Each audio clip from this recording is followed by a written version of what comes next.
So দর্শকবৃন্দদের সবাই welcome জানাচ্ছি আমার এই চ্যানেলে। কিছুক্ষণ আগে আপনারা একটা সুন্দর সায়েন্সের এক্সপেরিমেন্ট দেখতে পেরেছেন। আশা করছি সকলের এই এক্সপেরিমেন্টটি ভালো লেগেছে। সো এই ভিডিওতে আমি এই যে এক্সপেরিমেন্টটা করলাম সেটাকে নিয়ে একটু ব্যাখ্যা করব।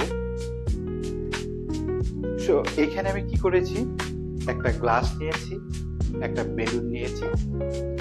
আমি এখানে দেখাতে চাই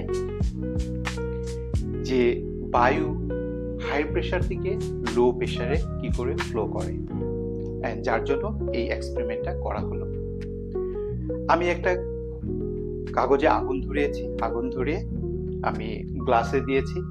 তাতে কি হয়েছে, দ্য ভেলোসিটিটা চেঞ্জ হয়েছে অ্যান্ড ভেলোসিটি ইনক্রিজ হয়েছে। এখানে ভেলোসিটিটা ইনক্রিজ করেছি, ভেলোসিটিটা ইনক্রিজ করাতে প্রেসারটা ডিক্রিজ হয়ে গেছে।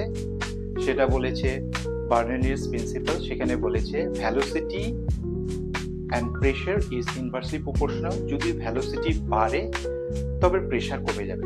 তো এখানে আমি আগুন জ্বলিয়েছি, তার জন্য ভেলোসিটিটা ইনক্রিজ হয়েছে, তাতে প্রেসারটা ডিক্রিজ হয়ে গেছে। তো গ্লাসের ভিতরে প্রেসার ডিক্রিজ হয়ে গেছে, লো প্রেসার ক্রিয়েট হয়ে গেছে এবং বাইরে ছিল হাই প্রেসার। অ্যান্ড আমরা জানি যে বায়ু হাই প্রেসার থেকে লো প্রেসারে ফ্লো করে।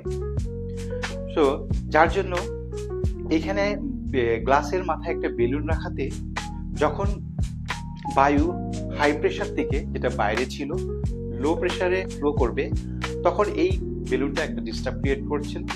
তাতে বায়ু একটা ফোর্স ক্রিয়েট করেছে। এই ফোর্সটাই এই বেলুনটাকে হেল্প করবে এখানে ঝুলে থাকার জন্য, এবং এই ফোর্সের ফলে এই বেলুনটা এই গ্লাসটিকে টেনে ধরবে এবং এই এক্সপেরিমেন্টটা করা সম্ভব হবে। এই এক্সপেরিমেন্ট করে আমরা প্রুভ করতে পেরেছি যে বায়ু সবসময় হাই প্রেসার থেকে লো প্রেসারে ফ্লো করে।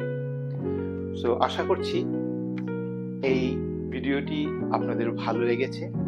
যদি এরকম ভিডিও আপনারা পেতে চান তবে আমার পেজটাকে লাইক, শেয়ার অ্যান্ড সাবস্ক্রাইব করবেন।